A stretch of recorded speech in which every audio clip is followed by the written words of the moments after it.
ముంపు బాధితుల కోసం అందజేస్తున్న పరిహారం బీద ప్రజలకు చెందాలని డిమాండ్ చేస్తూ శుక్రవారం ఉప్పల్ నియోజకవర్గంలోని రామంతపూర్ రామరెడ్డి నగర్ వాసులు ధర్నా చేపట్టారు. అదేవిధంగా స్థానిక రామరెడ్డి అధ్యక్షుడు సత్యనారాయణ గౌడ్ను ఎమ్మెల్యే బేతి సుభాష్ రెడ్డి తనయుడు స్థానిక నాయకులను బెదిరిస్తున్నారని వాపోయారు. ముంపు బాధితుల కోసం అందజేస్తున్న పరిహారం బీద ప్రజలకు చెందాలని డిమాండ్ చేస్తూ శుక్రవారం ఉప్పల్ నియోజకవర్గంలోని రామంతపూర్ రామరెడ్డి నగర్ వాసులు ధర్నా చేపట్టారు.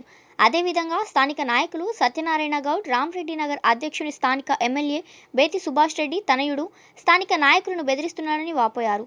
అనంతరం వారు మాట్లాడుతూ ఇప్పటికైనా ప్రభుత్వం అందజేస్తున్న ముంపు బాధితుల కోసం పరిహారం బీద ప్రజలకు చెందాలని వారు డిమాండ్ చేశారు. అనంతరం టీఆర్ఎస్ సీనియర్ నాయకులు గడ్డం సాయి అక్కడికి చేరుకుని ప్రతి ఒక్కరికి ఆర్థిక సహాయం అందేలా చూస్తానని హామీ ఇచ్చారు. మా పానం బాగాలేదు, 10,000 ఇస్తాను, ఇవ్వలేదు, ఎట్లా బతకాలి నేను? ఇవ్వలేము, ఇవ్వలేదు. ఆధార్ కొంచెం పోయింది, ఫోటో కొంచెం పోయింది కానీ ఇవ్వలేదు.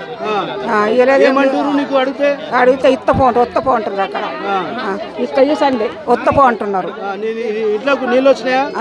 నీళ్ళు అంటే వచ్చిన తిరిగి వస్తాయి, అన్ని రాలే బాగా మోతాదుగా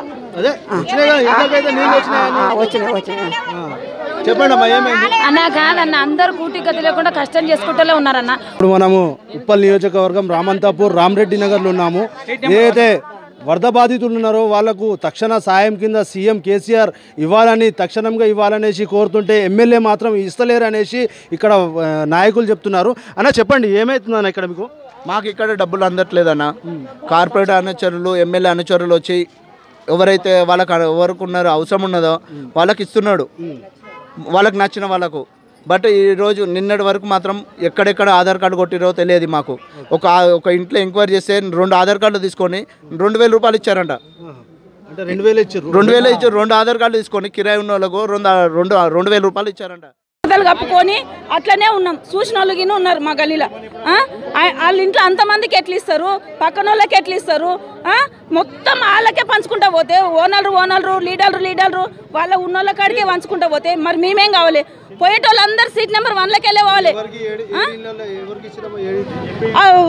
వాళ్ళకి ఈ మూల మీద ఉన్న ఇల్లుకు అందరికి ఇచ్చారు. మరి పోయేది సీట్ నెంబర్ 1లోకి వెళ్ళి అన్ని కాలు పోయేది. ఇప్పుడు మాకు పైసలు ఇవ్వకపోయినా సరే ఆ రోడ్డు మొత్తం దోవి పెడతాం మేమే పైసలు వేసుకొని. ఎందుకమ్మా దోవి పెట్టినా? ఏ లీడర్ కానీ మా 1లోకి వెళ్ళే పోవాలి. నిన్న అడిగినాం, మా గల్లికి ఎందుకు వస్తలేవు పైసలు అంట. నిన్న అడిగినాం, మొన్న అడిగినాం, మీ గల్లికి ఏమైందని అని అంటారు. మంచి ఉద్దేశంతో వరద బాధితులను ఆదుకోవాలన్న ఒక ఉద్దేశంతో 10,000 రూపాయలు ప్రతి ఇంటికి అందాలన్న ఒక లక్ష్యంతో సీఎం కేసీఆర్ గారు మరి కేటీఆర్ గారు ఈ మధ్యకాలంలో కేటీఆర్ గారు విస్తృత పర్యటన చేసి వరద బాధితులను ఆదుకోవాలనే ఒక ఆలోచనతో సీఎం గారు చెప్పిన వెంటనే అందరికీ ప్రతి కుటుంబానికి 10,000 అందాలన్న ఒక లక్ష్యంతో ఈ మనకు ప్రవేశపెట్టడం జరిగింది. కానీ దీంట్లో భాగంగా ఆల్రెడీ రామరెడ్డి నగర్లో చాలా వరకు పంచడం జరిగింది. కానీ దీంట్లో ప్రాబ్లం ఏంటంటే వీళ్ళ దగ్గరికి వెళ్ళి 10,000 తీసుకొని ఎన్నికలు వచ్చి 2,000 తీసుకుని అని చెప్తున్నారు.